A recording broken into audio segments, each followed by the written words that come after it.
प्रजा शनि पशु शनि लोक शन्य भय शनि अग्नि प्रजां बहुलं मे करो त्वन्नं पयोरेदो असमाशुदत्त। श्री भागवत भगवान की है आरती, पापियों को पाप से है तारती। श्री भागवत भगवान की है आरती, पापियों को पाप से है तारती। श्री भागवत भगवान की पापियों को पाप से है तारती। ये अमर ग्रंथ ये मोक्ति बंध ये पंचम वेद निराला, नव ज्योति जगाने वाला। ये अमर ग्रंथ ये मोक्ति बंध ये पंचम वेद निराला, नव ज्योति जगाने वाला। ये अमर ग्रंथ ये मोक्ति बंध ये पंचम वेद निराला, नव ज्योति जगाने वाला।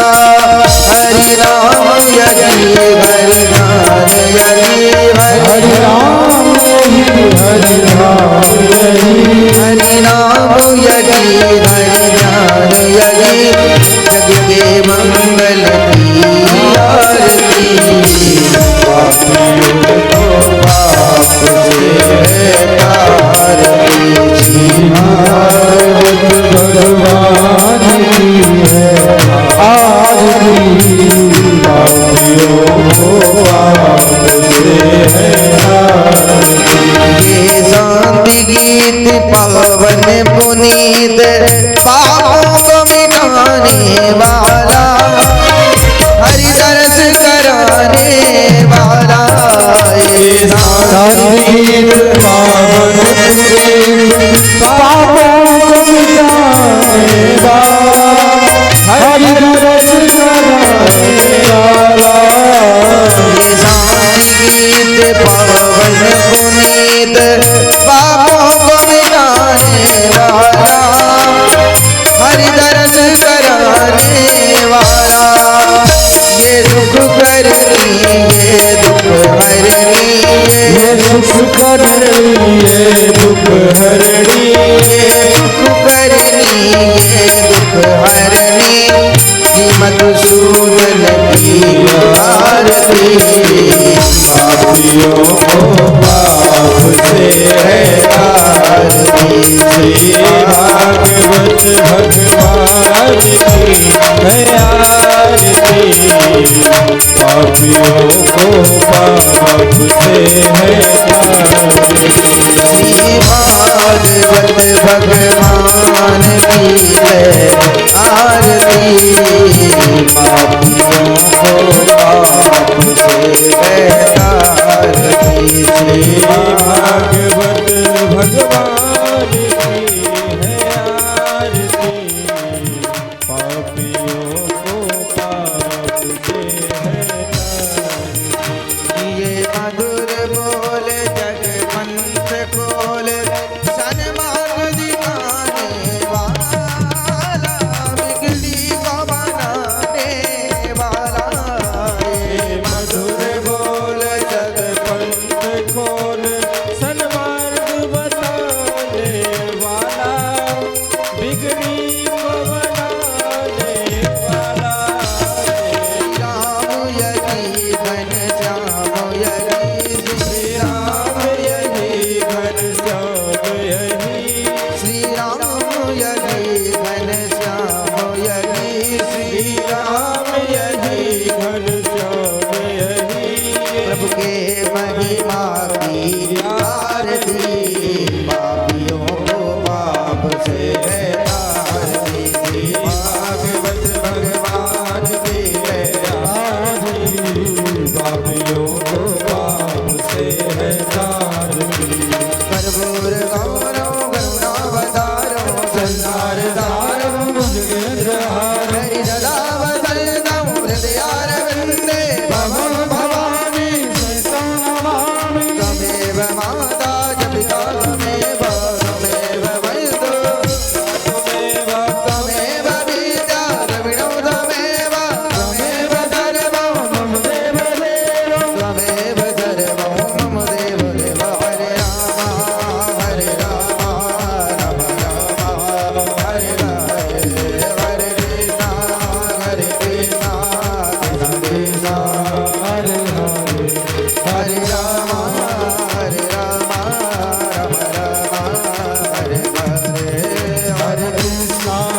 Hare Krishna, Krishna Krishna, Hare Hare, Hare Rama, Hare Rama, Hare Hare, Hare Krishna, Hare Krishna, Krishna, Hare Hare, Hare Rama, Hare Rama, Hare Hare Krishna. भागवते भागवताय नमः पुराण पुरुषोत्तमाय नमः आरार्तिक्यं समर्पयामि हरिः ओं मा जगनेन जगमय यन्त देव तानि धर्माणि प्रथमान्यासन्या कं महिमानः सचन्द्र यत्र पूर्वे साध्याः सन्ति देवाः नानासुगन्धिपुष्पाणि यथा कालोद्भवानि च पुष्पाञ्जलिर्मया दत्तो गृहाण परमेश्वरः पुराण पुरुषोत्तमाय नमः भागवते भागवताय नमः मंत्र पुष्पांजलि समर्पयामि।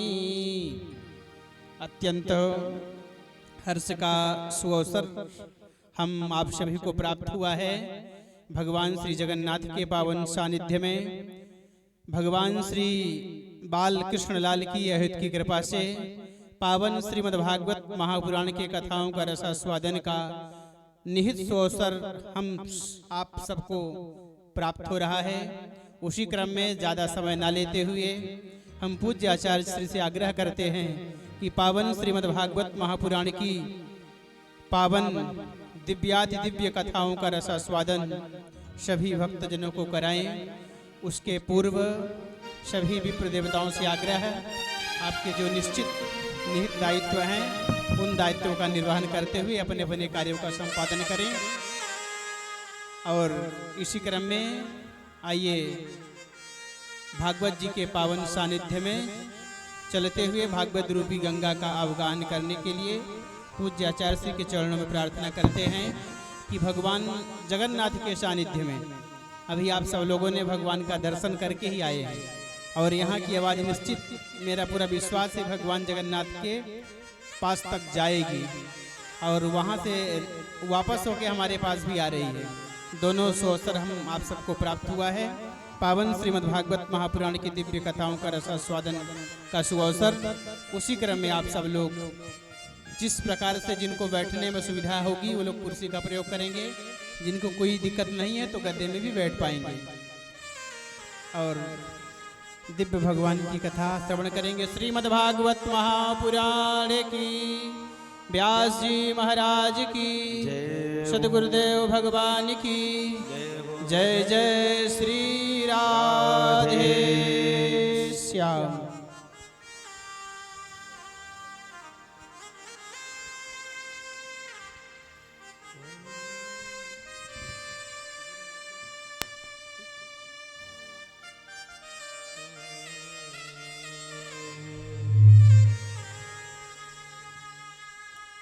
वंशी विभूषितकरान्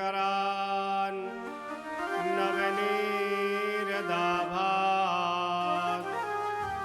पीताम्बरादरुणबिम्बफलाधरोष्ठात् पूर्णेन्दुसुन्दरमुखात् दरविन्दनेत्रात् कृष्णात् परं किमपि त्वमहं न जाने। उल्लङ्घसिन्धो सलिलं सलीलं या शोकवह्नि जनकात्मजाया आदाय तेनयि उपददाहलङ्काम् नमामि तं प्राञ्जलराञ्जनेयम्। नमः गुरुभ्यां गुरुपादुकाभ्यां नमः पराभ्यां पतिपादुकाभ्यां आचार्य सिद्धेश्वर पादुकाभ्यां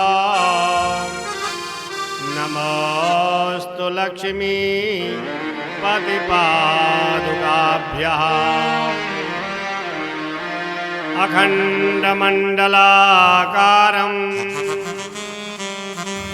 व्याप्तं येन चराचरं तत्पदं दर्शितं येन तस्मै श्रीगुरवे नमः। अज्ञानतिमिरान्धस्य ज्ञानाञ्जलिशलाकया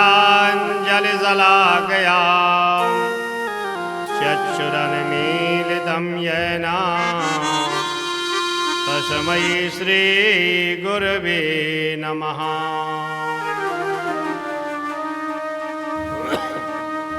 कदाचित् कालिन्दी तटविपिन संगीत करवो मुदाभीरी नारी बदन कमला स्वाद मधुपः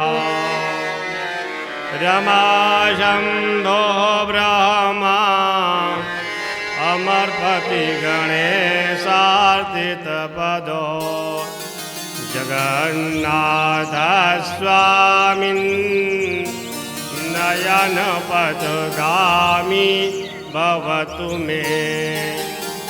कृष्णाय वासुदेवाय हरये परमात्मने प्रणताक्लेशनाशाय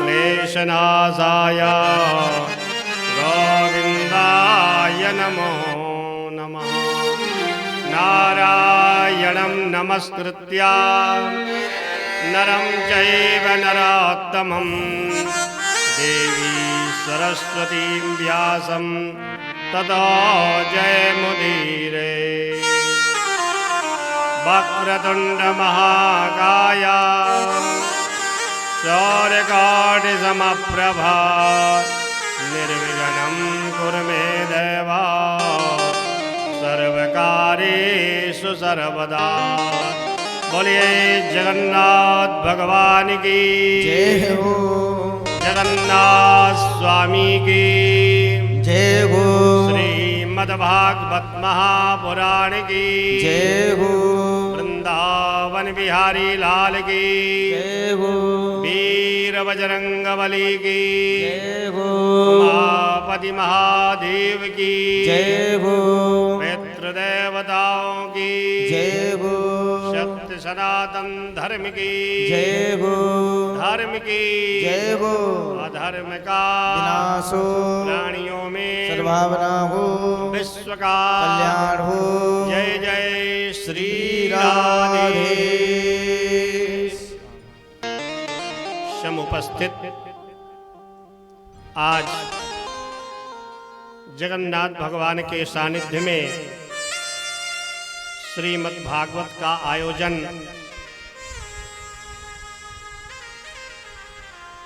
शुभारंभ हुआ। हम आपको बता दें, आज जो शुभ संकल्प हुआ, आज के 2 वर्ष पहले जब बद्रीनाथ में भागवत हुई थी, वहां पर हमारे बालकृष्ण जी तिवारी सपरिवार गए हुए थे। वहां ही एक संकल्प मन में आया, भगवान बद्रीनाथ की कृपा से उनके दर्शन के समय, कि भगवान जगन्नाथ भगवान के सानिध्य में श्रीमद् भागवत का आयोजन होना चाहिए। भगवत प्रेरणा, भगवत इच्छा आज के 2.5 वर्ष पहले 27 मई से 2 जून तक ये कार्यक्रम निश्चित हो गया था श्रीमद् भागवत महापुराण का। हमारे पंकज जी यहाँ पर भेजा गया, उनको धर्मशाला भी भवन भी निश्चित करा लिए थे।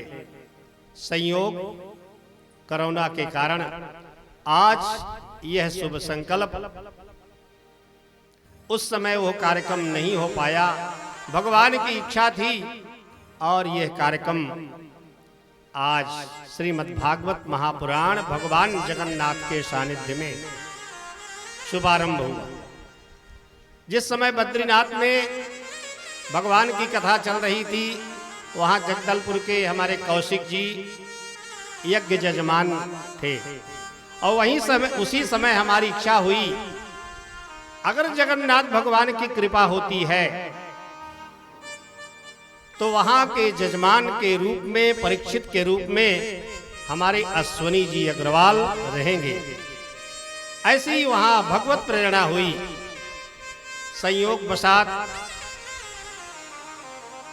यज्ञ का कार्यक्रम, सप्ताह यज्ञ का कार्यक्रम शुभारंभ विद्वानों के द्वारा निश्चित किया गया।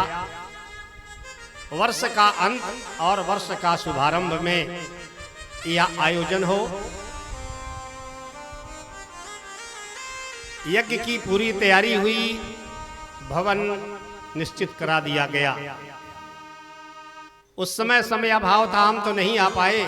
हमारे जो राघवेंद्र जी शास्त्री, हम लोग छोटे पंडित जी कहते हैं, क्योंकि जब ये 13 साल के थे तब से हमारे साथ में रह रहे हैं। छोटे पंडित जी को हमने कहा, हमारे इस शुभ संकल्प को जा करके अश्वनी अग्रवाल जिसे बताइए कि ये संकल्प हुआ है, आपको परीक्षित बन करके 7 दिन तक श्रीमद् भागवत की कथा सुनना है। छोटे पंडित जी डॉक्टर राघवेंद्र जी शास्त्री गए और उन्होंने बताया।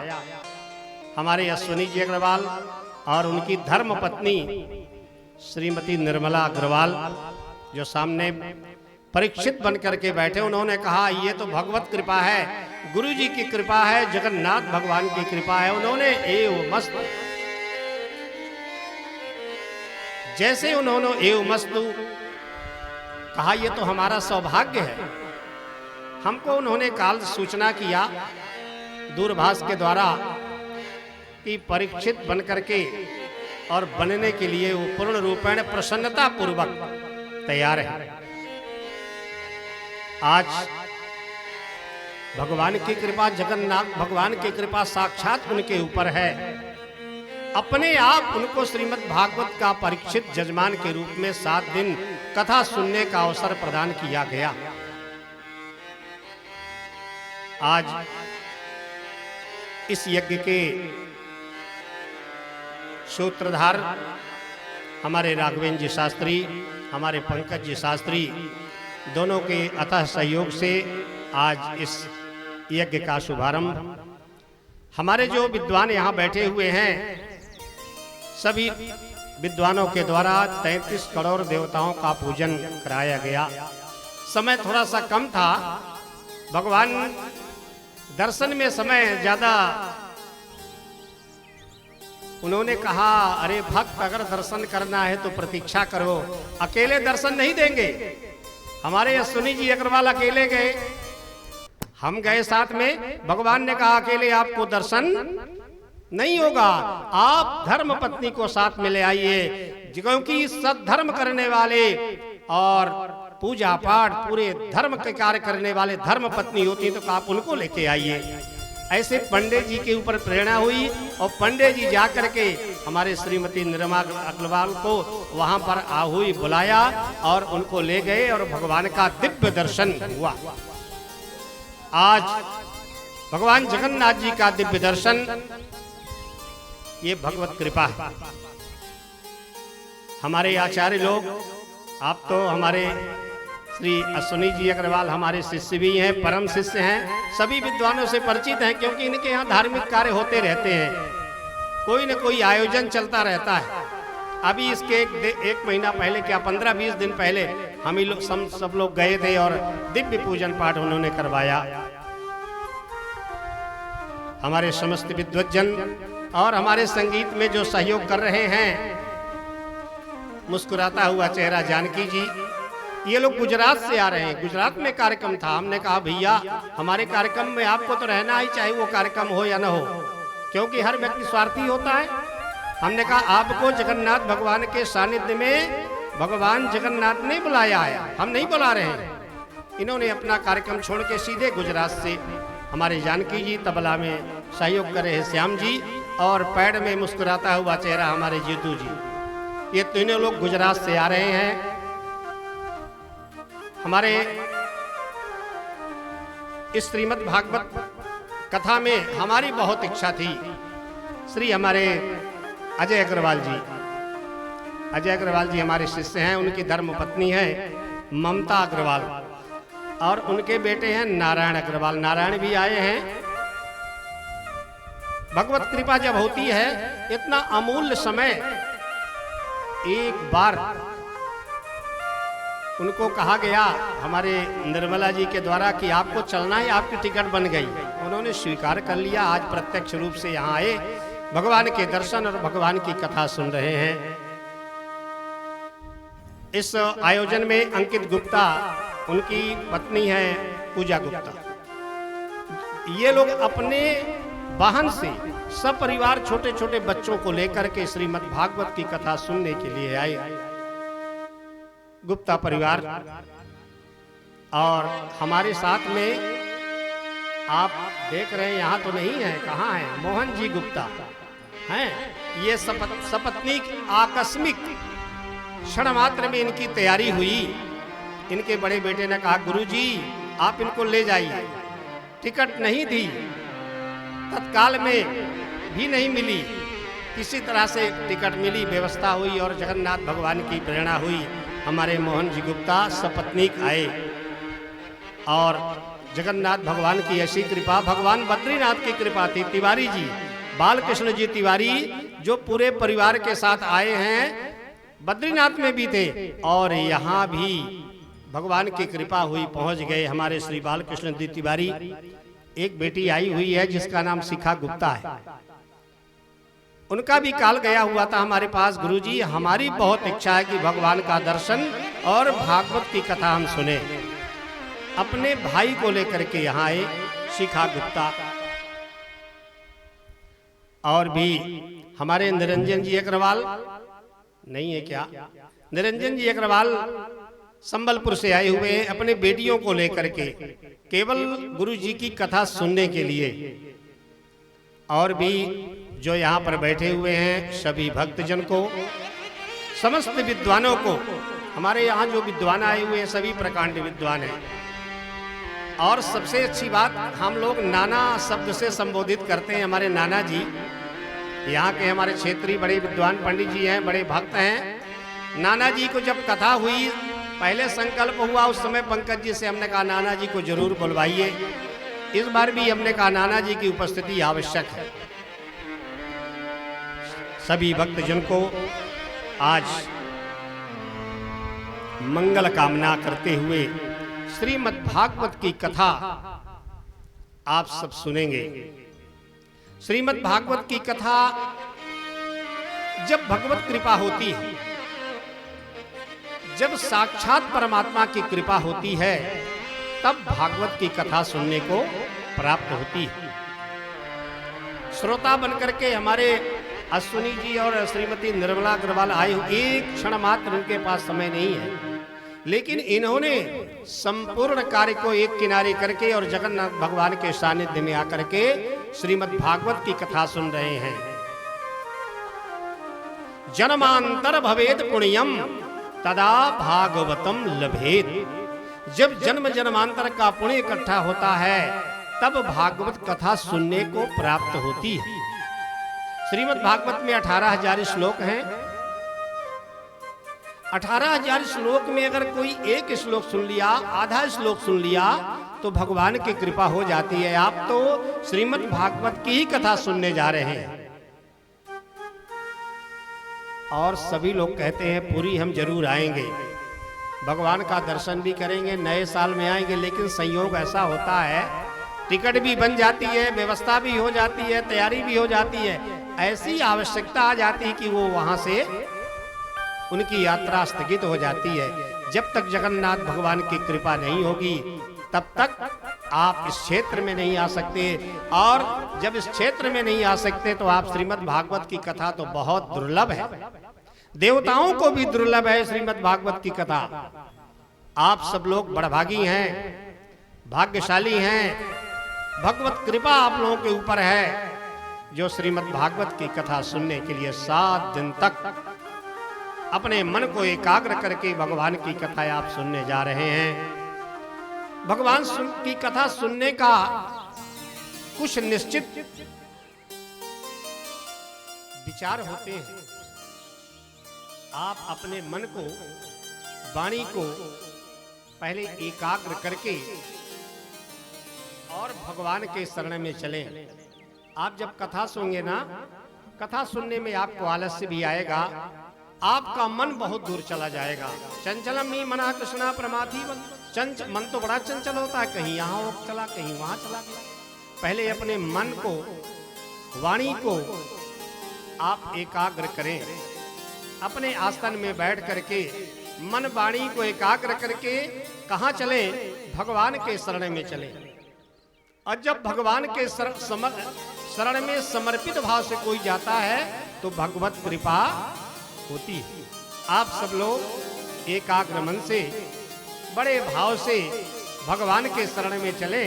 जब भगवान के शरण में चलेंगे, मन और विचार को एकाग्र करके जगन्नाथ भगवान का ध्यान करेंगे तो आपको भगवत कृपा होगी और कथा सुनने का संपूर्ण फल प्राप्त हो जाएगा। हरि शरणम हरि शरणम हरि शरणम।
विश्वोत्पत्त्यादि हेतवे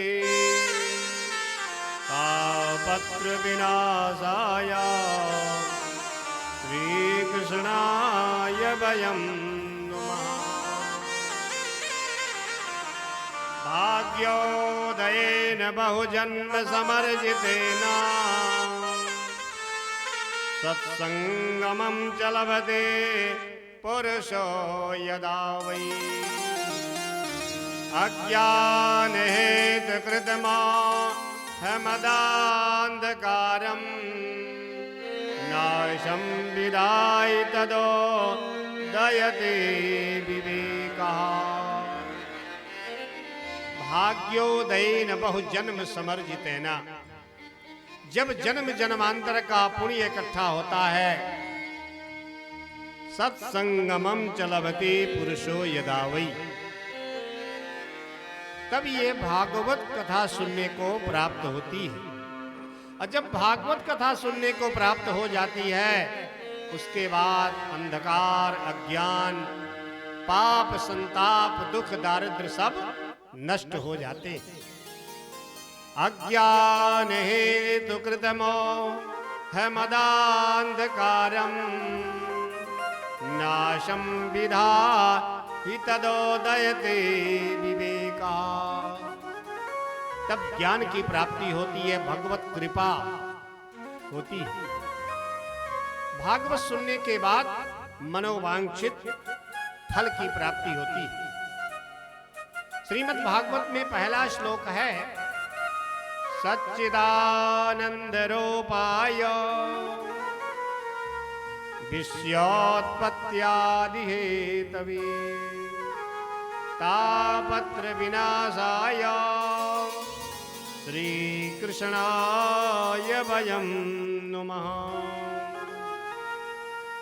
हम लोग हमेशा कहते हैं सच्चिदानंद सच्चिदानंद सच्चिदानंद। सच्चित आनंद, सत्य पहले भी था, अब भी है और भविष्य में भी रहेगा, कभी नष्ट नहीं होगा। चित ज्ञान स्वरूप, चित में प्रकाश की आवश्यकता होती है। उस प्रकाश स्वरूप परमात्मा को हम सब लोग चित स्वरूप कहते हैं, चित कहते हैं। और आनंद लोग कहते हैं ना, बड़ा आनंद आ गया।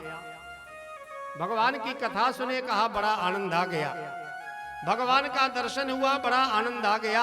स्वादिष्ट भोजन मिल गया, कहा बड़ा आनंद आ गया। आनंद की परिभाषा है, सबका उल्टा होता है। धनवान का उल्टा क्या होता है? निर्धन। और विद्वान का उल्टा क्या होता है? मूर्ख। लेकिन आनंद का उल्टा कुछ नहीं। आनंद का उल्टा आनंद ही है। तो आनंद स्वरूप, सत चित आनंद स्वरूप हमारे भगवान जो तीनों त्राप को नष्ट करते हैं। सच्चिदानंद रूपाय विश्वोत्पत्त्यादि हेतवे, जो विश्व की उत्पत्ति करते हैं, पालन करते हैं, संहार करते हैं। तापत्र विनाशाय श्री कृष्णाय वयं, तीनों तापों को नष्ट करते हैं। दैहिक, दैविक, भौतिक तापा राम राज्य काहू ही व्यापा।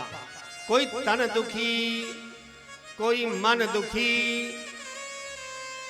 कोई रहे बित बिन उदास, थोड़े थोड़े सब दुखी, सुखी राम के।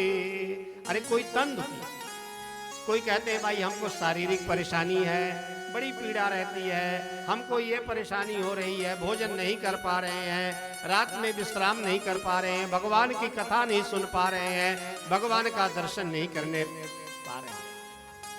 तन दुखी, कोई शरीर से दुखी है और कोई मन दुखी, मन से भी दुख होता है। कहते हैं हमारा बेटा है, हम अपने बेटी की शादी करना चाहते हैं, लेकिन बेटा हमारा कहता है हम शादी करेंगे नहीं, और करेंगे तो अमुक जगह करेंगे। बेटा भी बात नहीं मान रहा है। तो कोई तन से भी है, मन से भी है, कहीं न कहीं दुखी रहता है। लेकिन सभी, चाहे कोई भी हो, थोड़े थोड़े सब दुखी, कहीं न कहीं दुख रहता ही है। लेकिन अगर आप परमात्मा के शरण में चले जाएंगे, भगवान की शरण में चले जाएंगे, जगन्नाथ भगवान के शरण में चले जाएंगे, श्रीमद् भागवत जहां कथा हो रही वहां पहुंच जाएंगे, तो आपका समस्त कार्य सिद्ध हो जाएगा और पूरे कष्ट की निवृत्ति हो जाएगी। ये जगह है श्रीमद् भागवत की कथा। जो सुन लेता है उसके तापत्रय विनाशाय, तीनों ताप नष्ट हो जाते हैं। कृष्णाय वयम, भगवान कृष्ण की प्राप्ति करते हैं। आज हम सब लोग श्रीमद् भागवत की कथा सुनने जा रहे हैं। देखिए, कथा सुनने का नियम भी होता है। कथा सुनने के पहले भगवान का ध्यान करना चाहिए कि हम आज भगवान की कथा सुनने जा रहे हैं। जब ध्यान करेंगे, मन को एकाग्र करेंगे, आसन शुद्धि करेंगे, तब आप भगवान की कथा सुन पाएंगे। जब कथा सुनेंगे तो आप उसको कथा का फल भी प्राप्त होगा। हम सब लोग श्रीमद् भागवत की कथा सुनने जा रहे हैं। कहाँ? जगन्नाथ भगवान के सानिध्य में, बिहार अतिथि भवन में, समस्त 33 करोड़ देवताओं के सानिध्य में। उसी क्रम में एक बार क्या हुआ, तीर्थों में भगवान की कथा चलती रहती है। नैमिषारण नाम सुने होंगे। नैमिषारण एक क्षेत्र है, तीर्थ है, जहां 88,000 ऋषि विराजमान रहा करते थे। और ऐसे नहीं, 88,000 ऋषि सतयुग में, त्रेता में, द्वापर में, कलयुग में कई बार अपने शरीर कलेवर को बदल चुके हैं और केवल परमात्मा का चिंतन करते हैं, अपनी तपस्या करते रहते हैं, केवल परमात्मा का चिंतन। ऐसे ऋषि, शौनक आदि ऋषि, जिनके उम्र का पता ही नहीं है, कितने उम्र के हैं, जिनके बड़े बड़े विशाल जटा बड़ी हुई है, सिर से पैर तक बड़ी बड़ी जटा वाले ऐसे संत जो कभी कभी किसी गृहस्थ का दर्शन देते हैं, उनका दर्शन भी बड़ा दुर्लभ होता है। ऐसे संतों का दर्शन नैमिषारण में 88,000 ऋषि वहां पर विराजमान थे। उसी समय संतों के मंडली में संत लोग बैठे हुए थे, भगवत चर्चा कर रहे थे, भगवत चिंतन कर रहे थे। और उसी समय महाराज सूत जी, जो ब्रह्मर्षि वेद व्यास के परम शिष्य हैं, सूत जी का आगमन होता है, जिनकी उम्र केवल 20 वर्ष है। जैसे सूत जी को ऋषियों ने देखा, संतों ने देखा कि सूत जी आ रहे हैं, सभी लोग सहसोत्थाय कृतांजलि एकाएक खड़े हुए हाथ जोड़ करके, आइए आपका स्वागत है। अरे कहा, कितनी उम्र है कोई नहीं जानता। सतयुग त्रेता द्वापर में अपनी इंद्रियों को बदल चुके हैं, जिनके उम्र का कोई पता नहीं है, ऐसे ऋषि यहाँ बैठे और हमारे आने के बाद सभी लोग खड़े होकर के हाथ जोड़ रहे हैं, हमारा सम्मान कर रहे हैं। अरे कहा, ऐसा करोगे तो कैसे काम चलेगा? हमारी उम्र 20 वर्ष की, हम तो आपके पुत्र के समान है, हे ऋषि, ऐसा न करें। ऋषियों ने कहा, अरे आप तो छोटे जरूर हैं, 20 वर्ष के जरूर हैं। कोई विद्वान ब्राह्मण अगर उसकी उम्र कम होती है, 18 वर्ष की होती है, 19 वर्ष की होती है, प्रकांड विद्वान है, तो 90 वर्ष के व्यक्ति भी उनका चरणोदक लेते हैं, प्रणाम करते हैं, अभिवादन करते हैं। क्योंकि शास्त्र में कहा गया है, धन वृद्धा, बल वृद्धा, आयु वृद्धस्तथैव च, ते सर्वे विज्ञान वृद्धा, किंकरा शिष्य किंकरः। अपने यहाँ ये होता है, कोई धन वृद्धा, धन में बहुत धनवान होते हैं, उस क्षेत्र में उनका नाम होता है कि अरे अमुक व्यक्ति बहुत धनवान है, लक्ष्मी की कृपा है, उनके बराबर धन किसी के पास नहीं है। वो धन वृद्ध हो गए, बल वृद्धा, कोई बल वृद्ध हो गए, बलवान हो गए, लोग कहते हैं अरे वो तो बड़े बलवान है। धनवान का भी सम्मान करते हैं और बलवान का भी सम्मान करते हैं। आयु वृद्धा, कोई उम्र में बड़े होते हैं, 80 वर्ष के, 85 वर्ष के, 90 वर्ष के होते हैं। आयु वृद्ध होते हैं, आयु वृद्ध में भी लोग जा करके उनका सम्मान करते हैं, अभिवादन करते हैं, प्रणाम करते हैं। लेकिन धन वृद्धा, बल वृद्धा, धनवान से और शरीर से जो बलवान हैं, आयु से भी जो उम्र में बड़े हैं, उन सबसे बड़े कौन होते हैं? ते सर्वे ज्ञान वृद्धा, उन सभियों में ज्ञान वृद्ध बड़े होते हैं, जो ज्ञानी होते हैं। इसलिए हे सूत जी, आप भले 20 वर्ष के हैं, लेकिन आप परम ज्ञानी हैं, इसलिए हम सब लोग आपको प्रणाम करते हैं। सूत जी को प्रणाम किए। कोई संत आ जाए, कोई महात्मा आ जाए, अगर किसी के नगर में आ जाए, किसी के मोहल्ले में आ जाए, किसी के घर में आ जाए, शास्त्र कहता है आप कुछ भी न पूछिए। ये न पूछिए कि हमारी कुंडली देखिए, हमारी हस्तरेखा देखिए, हमारे परिवार के विषय में बताइए गुरुजी। ऋषियों ने कहा देखो, अगर कोई संत विद्वान महात्मा आपके पास में, आपके क्षेत्र में, नगर में आते हैं, केवल एक ही प्रश्न उनसे करिए, कृष्णम प्राप्तिकरम शाश्वतो साधनम तद्वदाधुना। कृष्ण की प्राप्ति कैसे हो, भगवान कृष्ण की प्राप्ति कैसे हो, एक ही प्रश्न करना चाहिए। लोगों ने कहा, अगर आप, संतों ने कहा, अगर आप पूछ लेंगे कि हमारी आयु कितनी है, हमारी उम्र कितनी है, आप बताइए सूत जी, तो सूत जी यहां से चले जाएंगे। इसलिए केवल एक ही प्रश्न करो कि भगवान की प्राप्ति कैसे हो सकती है, जल्दी से जल्दी भगवान की कृपा कैसे होगी। इस प्रश्न को सभी ऋषियों ने एक स्वर से कहा कि भगवान की प्राप्ति कैसे होगी। अरे ये शरीर है, कोई नहीं जानता। काल ब्याल मुख ग्रासा त्रास निर्वाण, अजगर सर्प होता है और अजगर सर्प मुंह फैला के बैठता है, कोई जीव उसके अंदर आ जाता है, जब तक अजगर मुख फैलाया हुआ है तब तक उस जीव की रक्षा हो जाती है। अगर वो मुख बंद कर लेगा, किस समय उसका प्राणांत हो जाएगा कोई नहीं जानता है। इस शरीर का कोई भरोसा नहीं है, किस समय क्या हो जाए कोई नहीं जानता। अरे लोग कहे आज तो वो चले गए, उन्होंने कहा अरे कल तो हमारे साथ बैठे हुए थे, बढ़िया स्वस्थ थे, बातचीत कर रहे थे। इस शरीर का कोई भरोसा नहीं है। इसलिए ऋषियों ने कहा काल ब्याल मुखग्रासः त्रास निर्वाण है, किस समय क्या हो जाए। इसलिए परमात्मा के शरण में जाना चाहिए, भगवान की कथा सुनना चाहिए। सूत जी ने कहा देखो, श्रीमद् भागवत की कथा सुनने से मानव जीवन धन्य हो जाता है और जीव का कल्याण हो जाता है। सूत जी ने कहा कि ये तो भगवान की कथा है। उन्होंने एक उदाहरण दिया कि राजा परीक्षित को सुखदेव जी कथा सुना रहे थे। देवताओं ने विचार किया कि चल करके हम राजा परीक्षित के पास चलें और राजा परीक्षित को सुखदेव जी से कहें कि इनको श्राप लगा हुआ है और श्राप लगा है कि 7 दिन में मृत्यु हो जाएगी।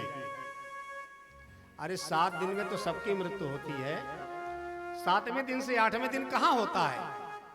7 दिन होते हैं, रविवार, सोमवार, मंगलवार, बुधवार, गुरुवार, शुक्रवार, शनिवार के अलावा कोई दिन होते हैं क्या?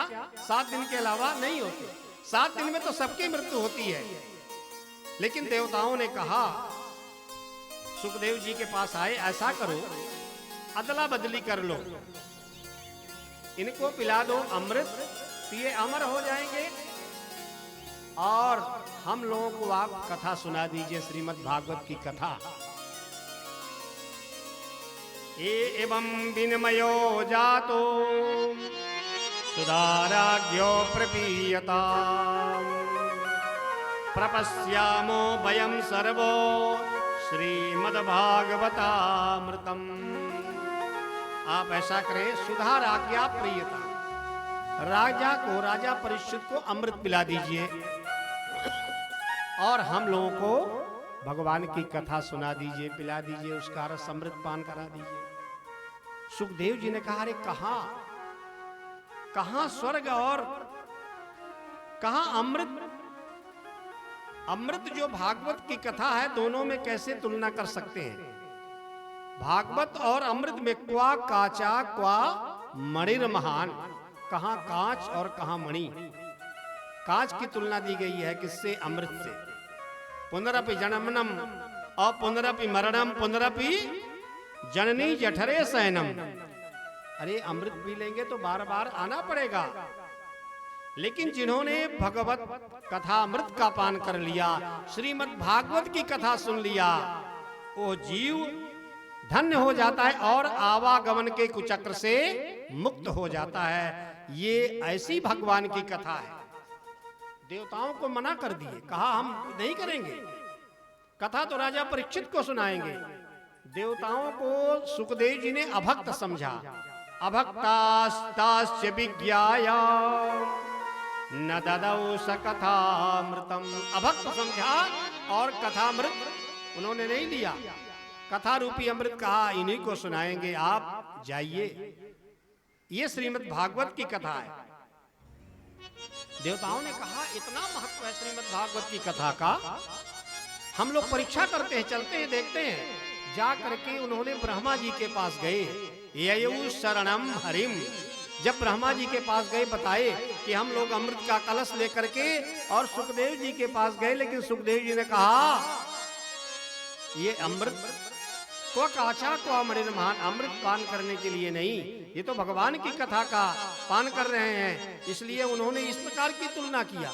तो ब्रह्मा जी ने कहा चलो परीक्षा करते हैं। उन्होंने एक तराजू बुलवाया।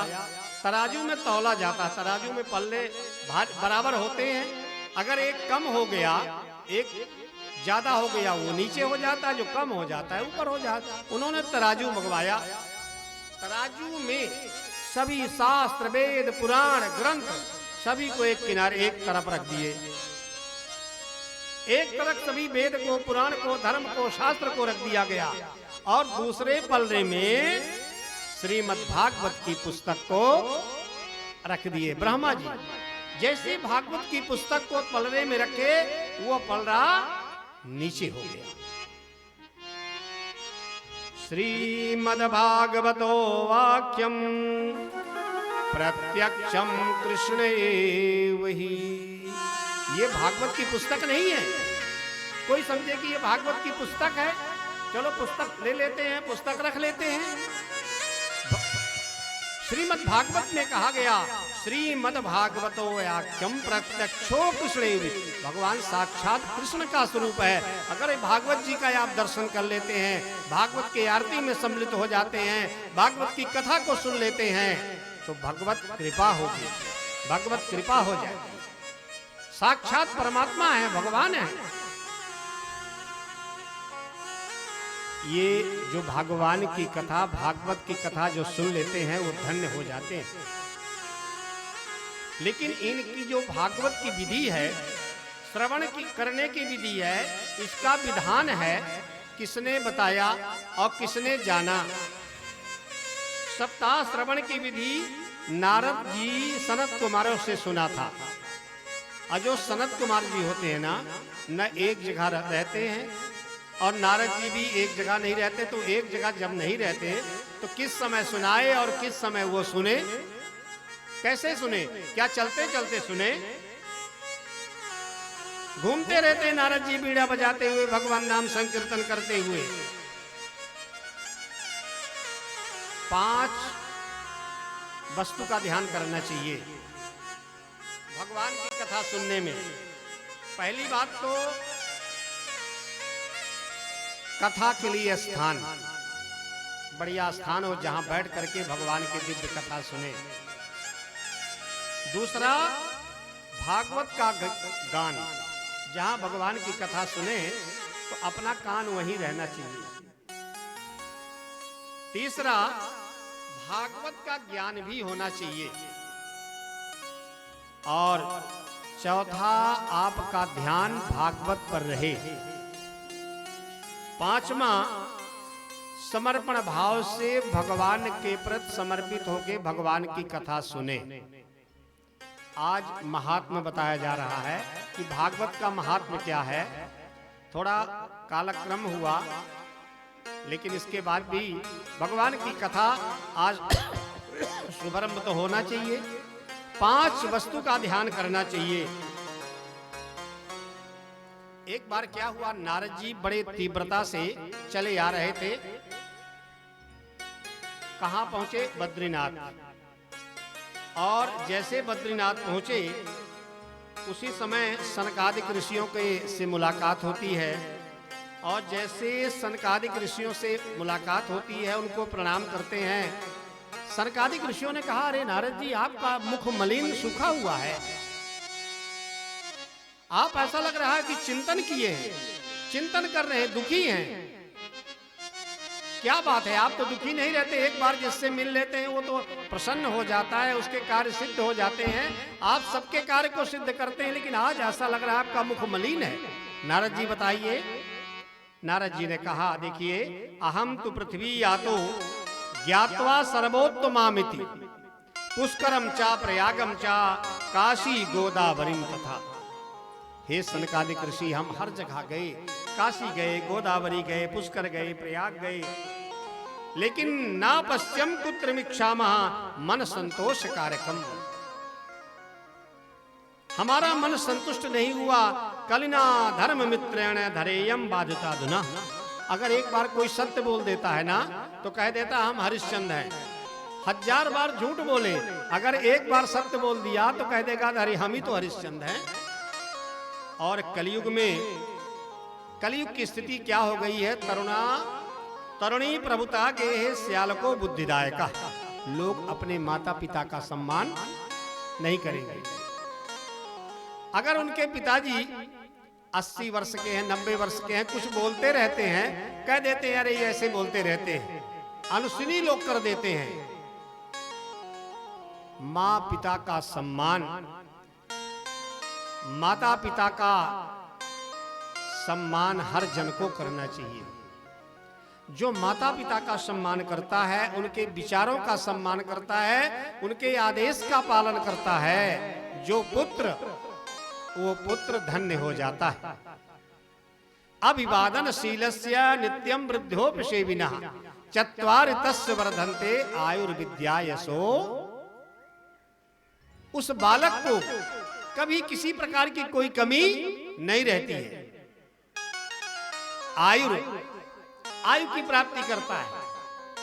अगर उसके कोई आयु में विघ्न है, व्यवधान है, अल्प आयु है, अगर माँ पिता का आशीर्वाद उसको प्राप्त हो गया तो उसकी अल्पायु कट जाती है।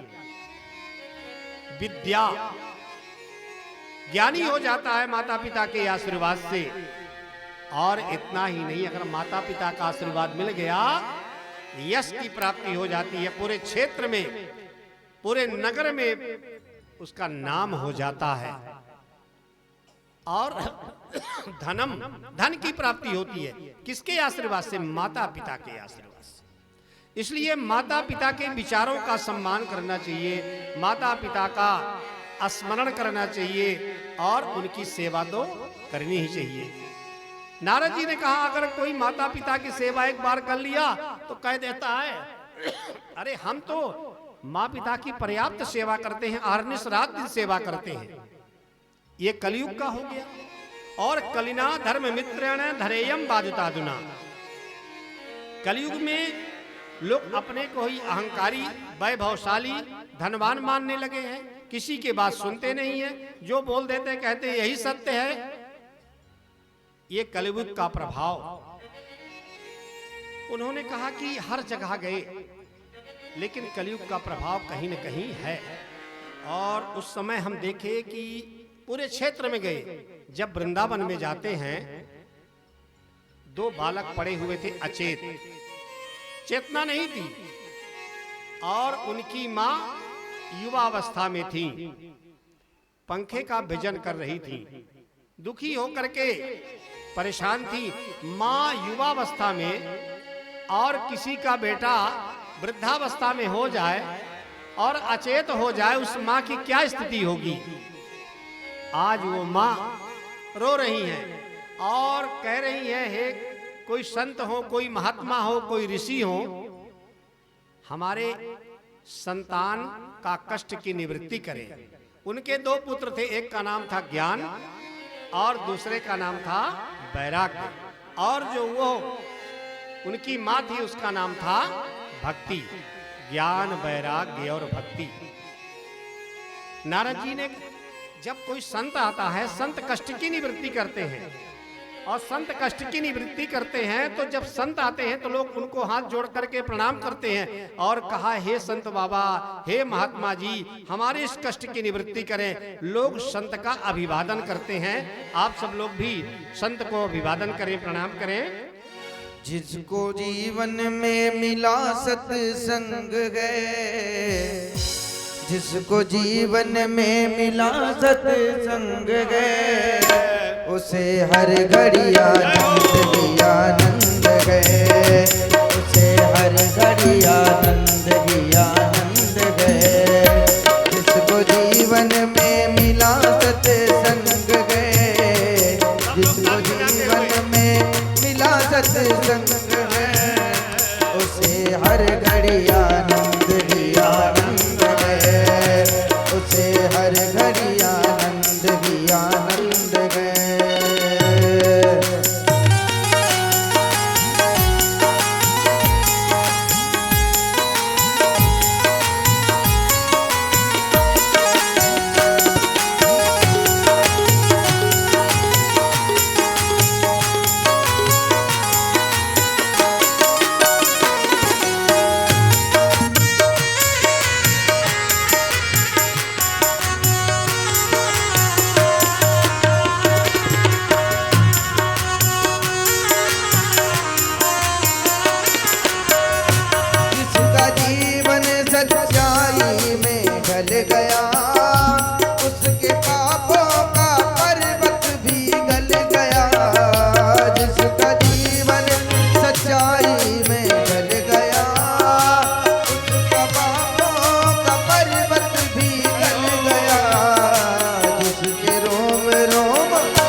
उसका 84 कट जाए फंद गए, उसका 84 कट जाए फंद गए, उसे हर घड़िया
जिसके हृदय में राम नाम बंद गए, उसे हर घड़ी आनंद ही आनंद गए।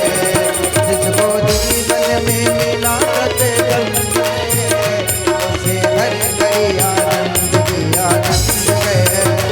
जिसका हरि से और जिसका हरि से जुड़ा संबंध गए, उसको हर घड़ी आनंद ही आनंद गए। उसको हर घड़ी आनंद ही आनंद गए। उसको हर घड़ी आनंद ही आनंद गए।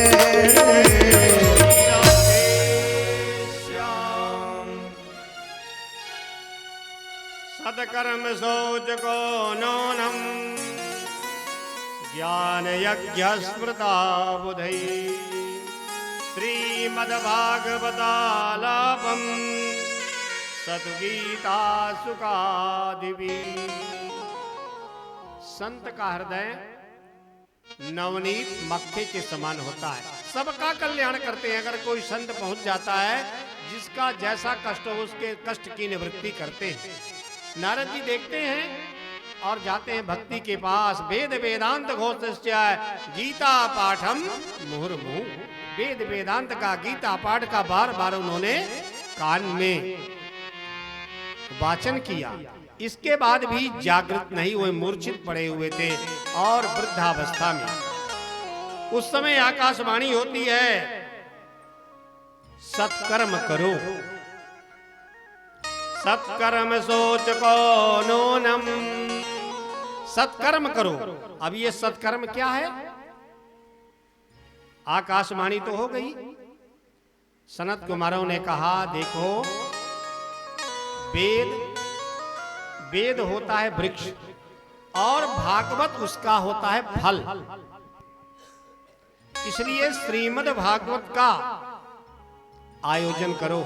भगवान की कथा, भागवत जी की कथा हर कार्य को सिद्ध करती है। जिसको धन चाहिए, पुत्र चाहिए, आरोग्य चाहिए, भगवान की भक्ति चाहिए, ये श्रीमद् भागवत में है।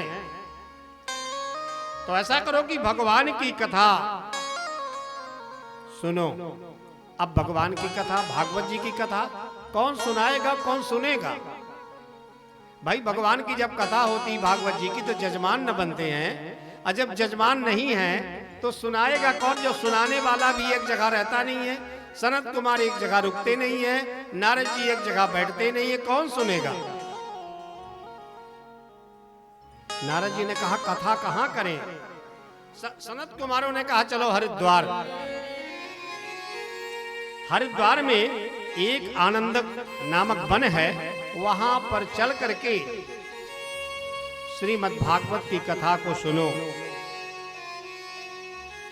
वहां पर गए, सुंदर वन में गंगा जी के किनारे दिव्य मंच बनाया सनत कुमारों के लिए, और वहां पर आसन रखे। नारद जी तो अकेले हैं, शादी हुई नहीं, सपत्नीक विधान होता है सुनने का। नारद जी श्रोता बने, भक्ति को आसन दिए, ज्ञान वैराग्य को आसन दिए। भगवान की कथा शुरू हुई और जैसे जैसे भगवान की कथा लोग सुनने लगे, हजारों संत ऋषि महर्षि वहां पर आ गए। कथा की आवाज, कथा का स्मरण कि कथा वहां हो रही है, अपने आप लोग वहां पहुंच जाते हैं। कुंभ का जैसे वातावरण हो गया, कुंभ तो आप गए ही हैं। कुंभ में 10 कोटि सहस्त्राणी 10 कोटि तथा परा, माघ मासे प्रयागे तू गंगा यमुना संगमे। वहां अपने यहाँ कुंभ होता है हरिद्वार में, नासिक में, उज्जैन में और प्रयाग में। हरिद्वार में और प्रयाग में अर्ध कुंभ होता है 6 महीने में, 6 वर्ष में, लेकिन नासिक और उज्जैन में नहीं होता। कुंभ का वातावरण बन गया और कुंभ जैसे वातावरण में सभी संत ऋषि महर्षि सभी लोग आ गए, भगवान की कथा सुनने लगे। भगवान की कथा शुरू हो गई। भगवान की कथा में प्रश्न करना चाहिए, लेकिन कथा के मध्य में नहीं।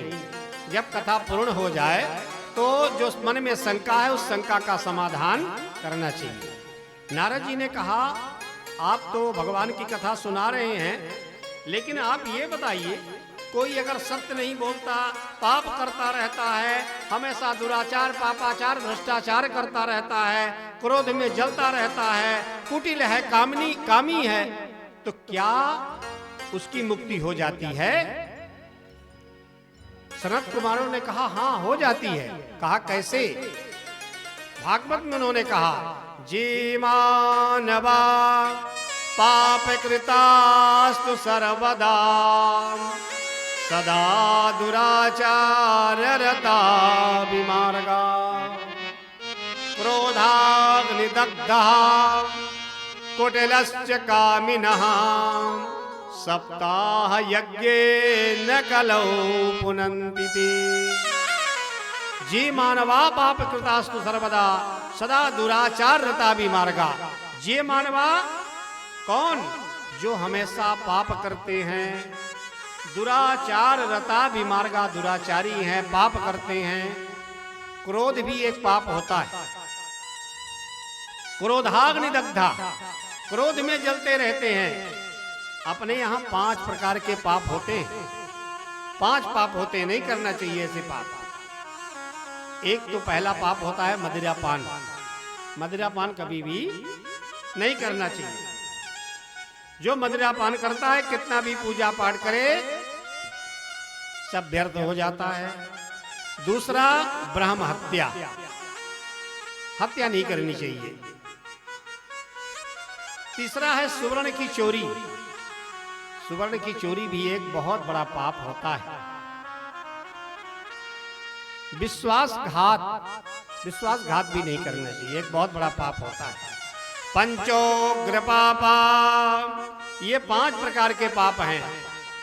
कुटिलश्च कामिनः सप्ताह यज्ञेन कलौ पुनः। अगर ऐसा भी प्राणी है भगवान की कथा सुन लेता है, वो पुनन्तिते माने पवित्र हो जाता है। ऐसा भी प्राणी पवित्र हो जाता है। ये भगवान की कथा है, भागवत जी की कथा है।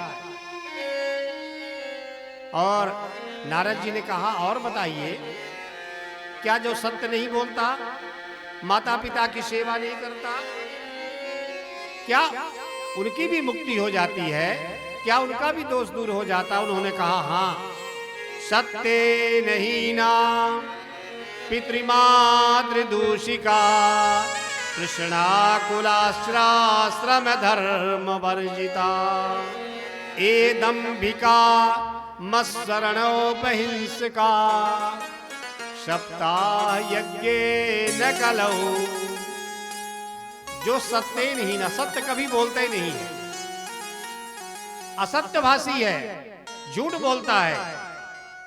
माता पिता की सेवा और माता पिता के विचारों का सम्मान, उनके आदेश का पालन नहीं करता है, माता पिता से दूषित है, आश्रम धर्म वर्जिता, अपने आश्रम धर्म का पालन नहीं करता, दंभिक है, मत्सरणोपहिंसका, हिंसा का है, वो व्यक्ति भी सप्ताह यज्ञेन कलौ पुनन्ति, 7 दिन की कथा सुनने से वो पवित्र हो जाता है।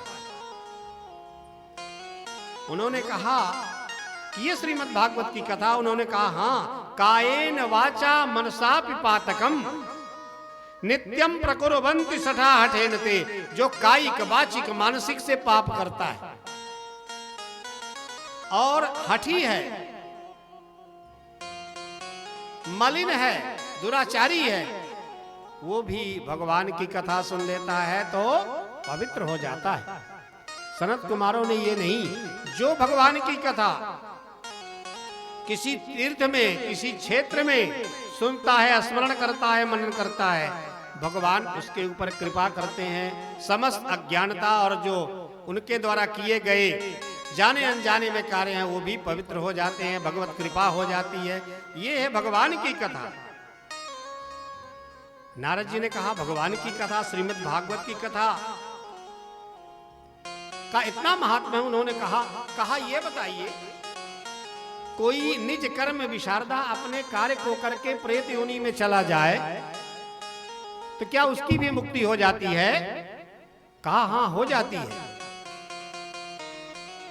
उन्होंने एक छोटा सा दृष्टांत दिया, क्योंकि आज प्रथम दिन है, कथा होनी चाहिए, महात्मा तो होना चाहिए।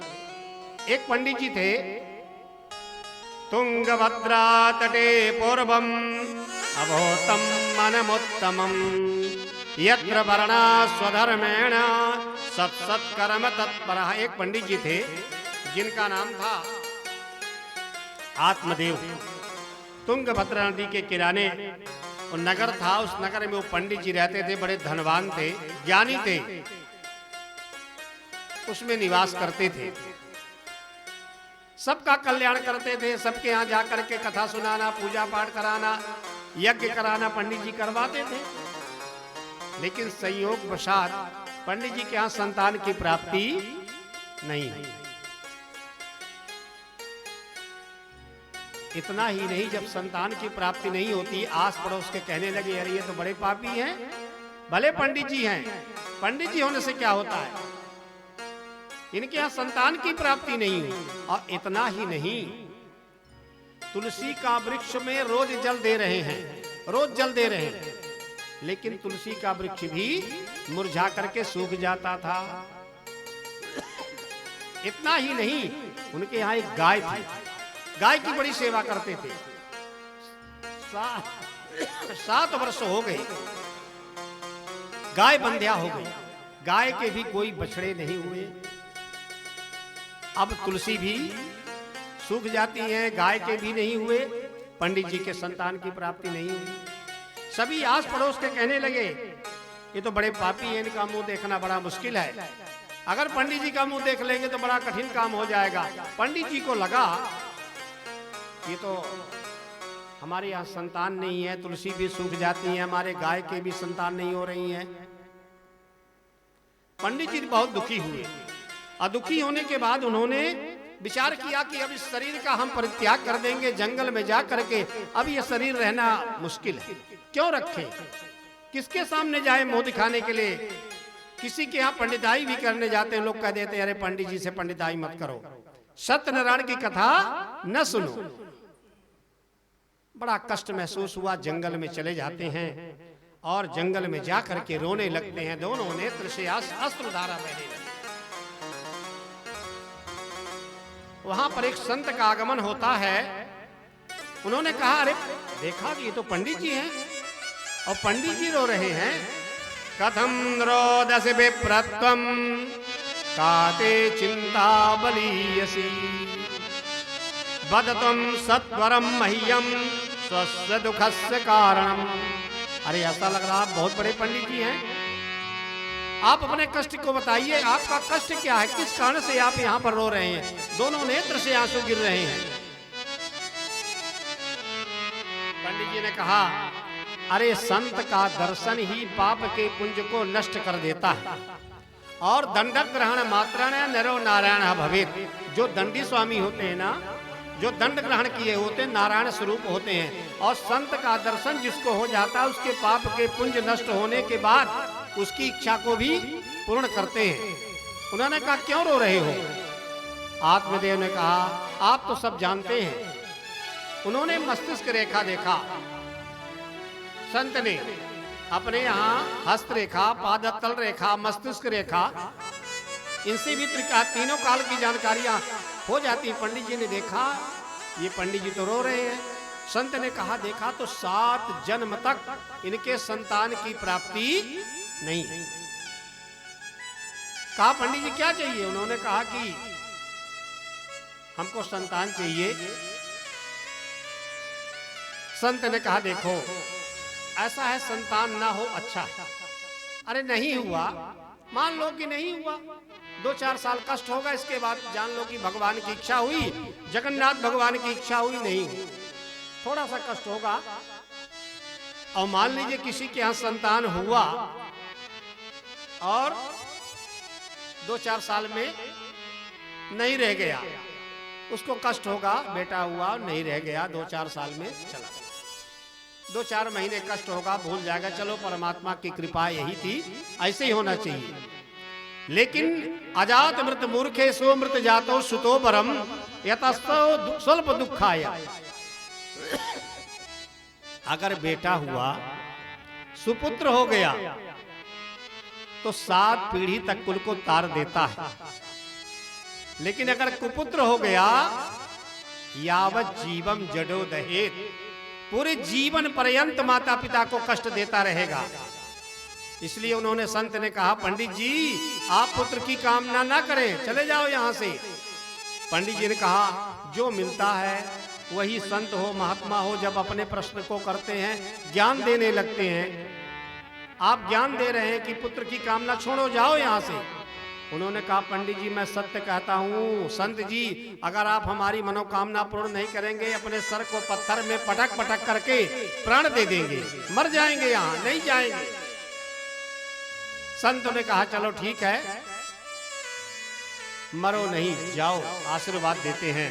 और उन्होंने एक फल दिया, कहा इस फल के प्रभाव से निश्चित ही संतान की प्राप्ति होगी। पंडित जी बहुत खुश हुए, उस फल को ले आए अपने पत्नी को दिया। पत्नी का नाम था धुंधली। नाम का बड़ा प्रभाव होता है, जैसा नाम होता है वैसे उसका काम होता है। उसका नाम ही धुंधली था। जैसे उन्होंने फल दिया, कहा इसको खा लोगे निश्चित ही संतान की प्राप्ति होगी। उनकी पत्नी फल तो ले लिया, लेकिन रोने लगी। कहा, अरे फल ले लेंगे, हमारे पास अपार वैभव है, हमारा जो है पुत्र आएगा हमारे पेट में, चल नहीं पाएंगे, पूरा धन चुरा ले जाएंगे लोग। इसलिए क्या करें। तो उनकी पास में एक पड़ोसी सहेली थी, उसने कहा, क्यों रो रहे हो? कहा, ऐसी ऐसी बात। अरे कोई बात नहीं है, हमारे यहाँ 8 पुत्र हैं, 9वां होने वाला है, हम आपको पुत्र दे देंगे और आप मुझे धन दे देंगे। जिसके यहाँ धन है, जिसके यहाँ खाने वालों की कोई कमी नहीं, उनके यहाँ कोई खाने वाला नहीं है। और जिसके यहाँ भोजन नहीं है, उसके यहाँ लाइन लगी है खाने वालों की। आज बगल में पड़ोसिन के यहाँ 8 संतान हुए, 9वां होने वाला है, उसके यहाँ एक एक दाने के लिए तरस रहे हैं। लेकिन पंडित जी के यहाँ अपार वैभव, कोई खाने वाला नहीं है। उन्होंने कहा, ऐसा कर दो, कष्ट भी नहीं होगा, जब पुत्र होगा मैं आपके दे दूंगा। उन्होंने कहा, ठीक बोले। कहा, ये जो फल है, ये फल परीक्षा लेने के लिए गाय को दे दो, गाय के भी संतान नहीं हो रहे हैं। उन्होंने ऐसा किया, पति से झूठ बोल दिया, कहा कि हमारे संतान होने वाला है। पंडित जी बहुत खुश, गाय को भी उस फल को दे दिए। संत की वाणी, संत का आशीर्वाद कभी मिथ्या नहीं जाता। शास्त्रों में लिखा है, विष्णु दीक्षा विहीना नाम नाधिकारः कथा श्रवे। श्रीमद् भागवत की कथा सुनने का अधिकार उसको प्राप्त होता है जो गुरु बनाए रहता है। जो विष्णु दीक्षा ग्रहण नहीं करता, उसको कोई अधिकार नहीं है। सुन रहे हैं, लेकिन गुरु बनाने के बाद जो फल प्राप्त होता है, वो उनके जीवन धन्य हो जाता है। आप सत्यनारायण की कथा सुनेंगे, गंगा स्नान करेंगे, तीर्थ जाएंगे, कुंभ स्नान करेंगे, जगन्नाथ भगवान का दर्शन करेंगे, और जब तक गुरु नहीं बनाया जाता तब तक संपूर्ण फल की प्राप्ति नहीं होती। आज महाराज आत्मदेव के यहाँ समय आया, और कुछ दिन के बाद उनकी ब्राह्मणी ने कहा, हमारे यहाँ पुत्र की प्राप्ति हुई। आत्मदेव बहुत खुश हुए कि संतान के प्राप्ति होने के बाद लोग बहुत प्रसन्न होते हैं। बहुत सारा उन्हें दान में दिया। कालांतर में गाय के भी एक सुंदर पुत्र की प्राप्ति हुई। केवल सर्वांग सुंदर थे, उनका कान जो था गाय के समान था, इसलिए उनका नाम रख दिया गोकर्ण। महाराज आत्मदेव सोच रहे थे कि हमारा बेटा है तो इसका नाम हम रखेंगे परमात्मा देव। पिताजी सोच रहे थे हमारे यहाँ बहुत दिन के बाद संतान की प्राप्ति हुई तो इसको रखेंगे हम परमात्मा देव। धुंधली ने कहा, क्या सोच रहे हो आप, इसका नाम परमात्मा देव रखेंगे? कहा हाँ। कहा 9 माह तक अपने गर्भ में हमने रखा, कष्ट सहा, यातना सहा, दुख भोगा, और आज आप अपने नाम से आप नाम रख दोगे? हमारा नाम क्या है? धुंधली। तो हमारे बेटे का नाम क्या होगा? धुंधकारी। गोकर्णो महाज्ञानी धुंधकारी महाकलह। नाम का प्रभाव हो हमेशा। नाम बढ़िया रखिए, नारायण नाम रखिए, गोविंद नाम रखिए, मोहन नाम रखिए, अच्छा नाम रखिए। नाम का प्रभाव रहेगा। लोग कहते हैं ये तो पुराना नाम है। अरे भगवान का नाम कभी पुराना हो सकता है? हम तो नाम सुने हैं, रखे हैं एवन। हमारे यहाँ मिट्ठू अग्रवाल हैं सिंगनपुर में, अपने सुंदर बेटा उसका नाम रखे एवन। हमने कहा एवन का क्या अर्थ है भाई? उन्होंने कहा कि किसी का नाम नहीं इसलिए एवन रख दिया। नाम ऐसा नहीं होना चाहिए। आज के बाद जितने लोग यहाँ कथा सुन रहे हैं, अपने नाती पोते जो भी संतान आने वाली है, सबका नाम भगवान के नाम से रखेंगे तो निश्चित ही उस कुल खानदान का कल्याण हो जाएगा, भगवत कृपा होगी। आज नाम का प्रभाव हुआ। परमात्मा देव नाम नहीं रखा, उसका नाम रख दिया गया धुंधकारी, तो धुंधकारी महाकलह। धुंधकारी ने जहां पंडित जी के यहाँ शंख बजता था, पूजा होती थी, अगरबत्ती आरती होती थी, मंत्र ध्वनि होता था, कुछ दिन के बाद उसका पुत्र जो आया, मांस के लोथड़े तमाम बिखेर रहा है, पूरे घर को अशुद्ध कर दिया। पंडित जी ने कहा क्या कर रहे हो बेटा? उन्होंने कहा चुप रहो, अब सठिया गए हो, तुम्हारी नहीं चलेगी मेरी चलेगी। पंडित जी ने कहा क्या हुआ? अगर पुत्र न होता, संत ने ठीक कहा था, अगर पुत्र ये कुपुत्र निकल जाएगा तो क्या करोगे? इसलिए पुत्र की इच्छा न करो। हमने महान बहुत बड़ा पाप किया जो हमारा पुत्र हुआ। कुछ दिन के बाद समय कालक्रम आया, गोकर्ण महाज्ञानी, गोकर्ण महाज्ञानी हुए, काशी में पढ़ करके आए और अपने पिताजी को रोते हुए देख करके उन्होंने उनको उपदेश दिया। कहा पिताजी आप क्यों रोते हैं?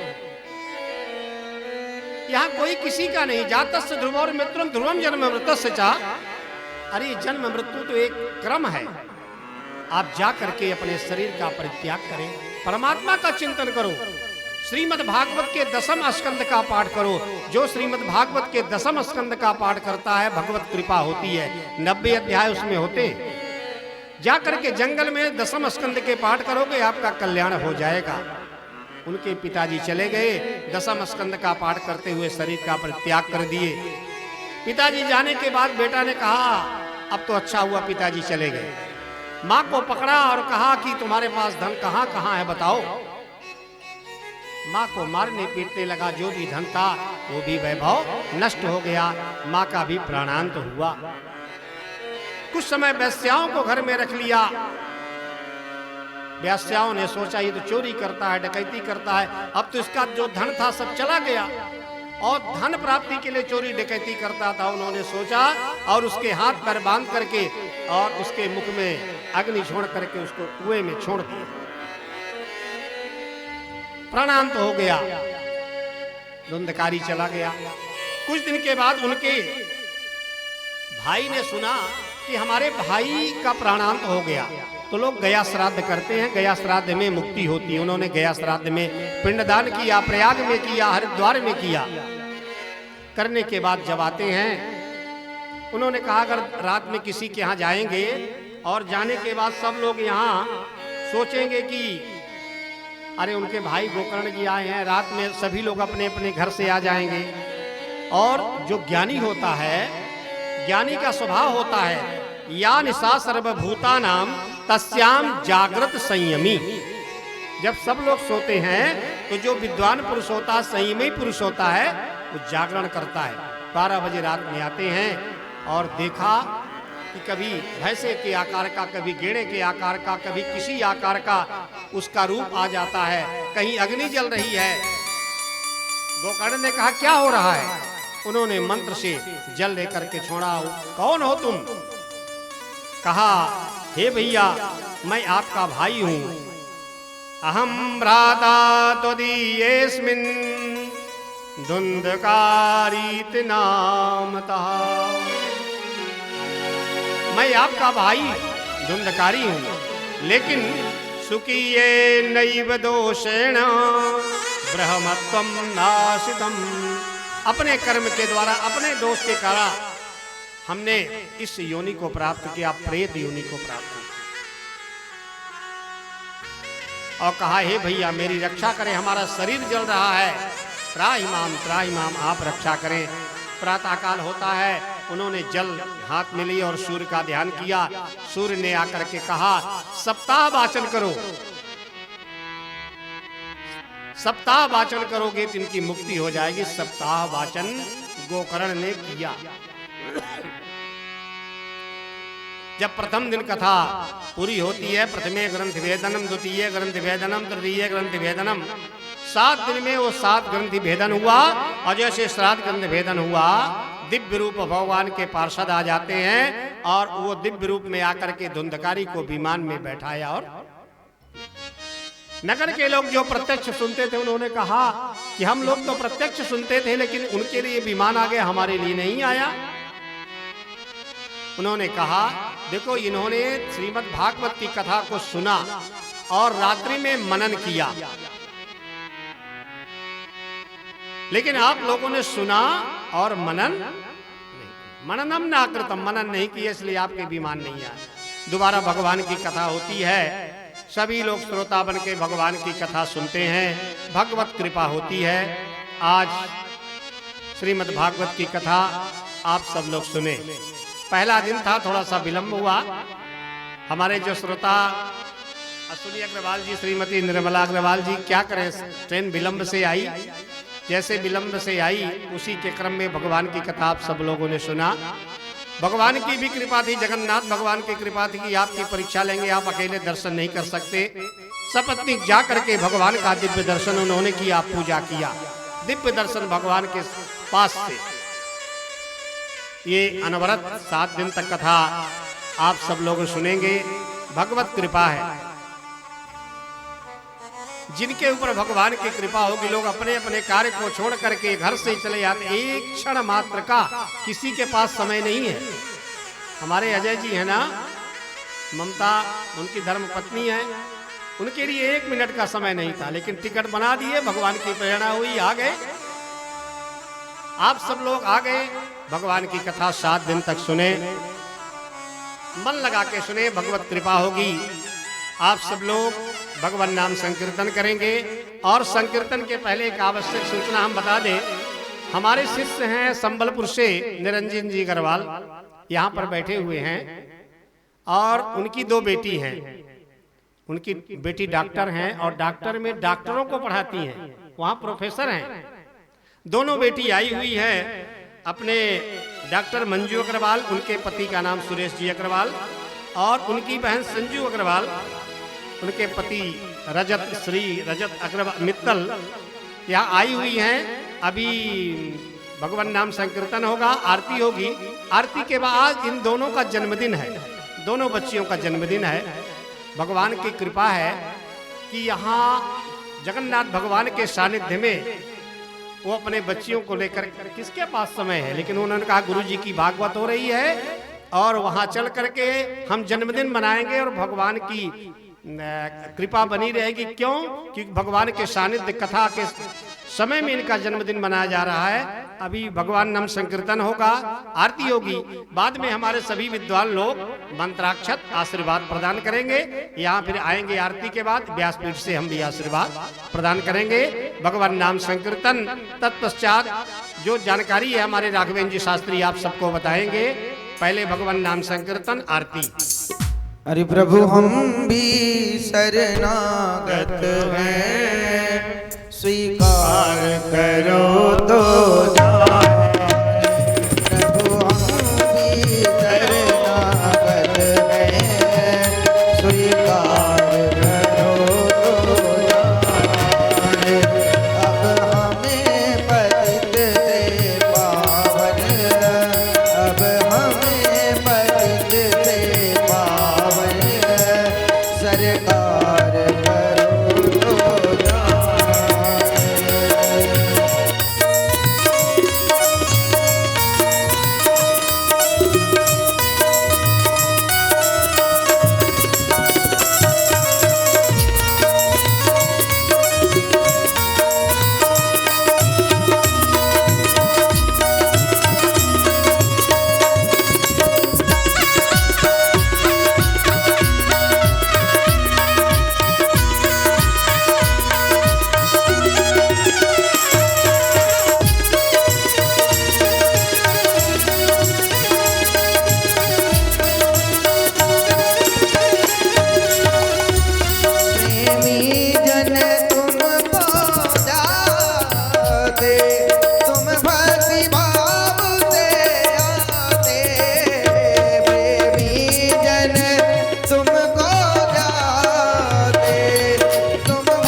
अधम पतित को, ऐसे ही अधम पतित को अब पार करो तो जाने।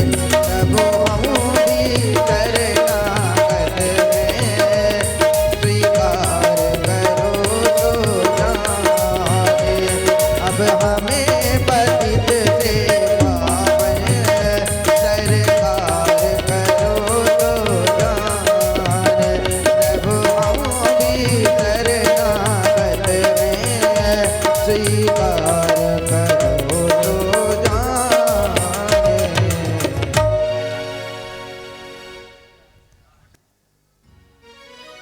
आरती होगी, आप सब लोग आरती का दर्शन करेंगे। कल से समय निश्चित है, ठीक 9 बजे से पूजन का कार्यक्रम प्रारंभ होगा। हमारे सभी विद्वान 9 बजे से पाठ आरंभ कर देंगे। 12:45 बजे तक ये कार्यक्रम चलेगा सुबह। ठीक 1 बजे प्रसाद होगा। 3 बजे से कथा का कार्यक्रम प्रारंभ होगा। समय का लोग ध्यान रखेंगे और समय से आकर के पूजन का कार्यक्रम, पूजन का दर्शन और श्रीमद् भागवत की कथा सुने। आज पहला दिन था, थोड़ा सा विलंब हुआ। कल से आप समय का ध्यान रख करके आए, पूजन का दर्शन करें, श्रीमद् भागवत की कथा को सुने। आरती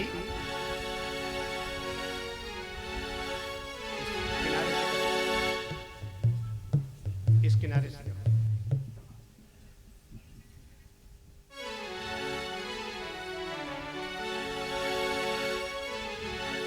श्री राम। ज्वालामालिन्ये नमः रत्नेश्वर्ये नमः थारार्तिक्यं मा इदगुं हविः प्रजननं मे अस्तु दशवीरगुं सर्वगणगुं सदये आत्मसनि प्रजासनि पशुसनि लोकसन्नभे सनि प्रजा बहुलां मे करोत्वन्यं पयोरेतोऽस्मासु दत्त। बांके बिहारी तेरी आरती गाओ, बांके बिहारी तेरी आरती गाऊं प्यारे आपको मनाऊं, आरती गाऊं प्यारे आपको मनाऊं। बांके बिहारी तेरी आरती गाऊं, बांके बिहारी तेरी आरती गाऊं।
व्यास दास के नाथ आप हो व्यास दास के नाथ आप हो व्यास अनाथ के नाथ आप हो व्यास अनाथ के नाथ आप हो सुख दुख जीवन प्यारे दादी आप हो सुख दुख जीवन प्यारे साथ आप हो जो कल छवि में मैं तो बलि बलि जाऊं जो कल छवि बल जाओ तेरी माँ के बिहारी तेरी आरती गाऊं पूर गौरव करुणावतारो संसार सारो भुजगेन्द्रहारो सदा वसंत हृदयारविंदे भवो भवानी सहित नमामि देव माता जगदात देवा त्वमेव वैदो जगदात्मेवा त्वमेव वीरा द्रविडं तमेव त्वमेव दैवं मम देवदेव त्वमेव दैवं मम देवदेव हरे राम राम राम सीता राम राम राम हरे राम राम राम सीता राम राम राम सीता राम राम राम राधे राम राम राम सीता राम राम राम राधे श्याम श्याम श्याम हरे राम राम सीता राम राम राम हरे राम राम राम सीता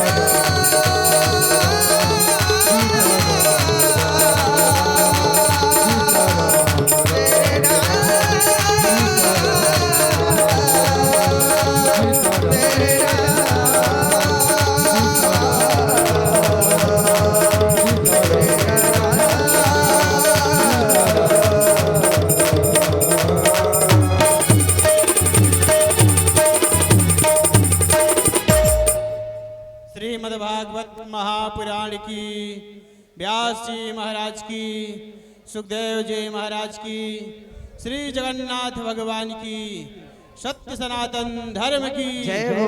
धर्म की जय हो। अधर्म का विनाश हो। प्राणियों में भावना को। विश्व का कल्याण हो। गो माता की जय हो। गो हत्या बंद हो। जय जय श्री राधे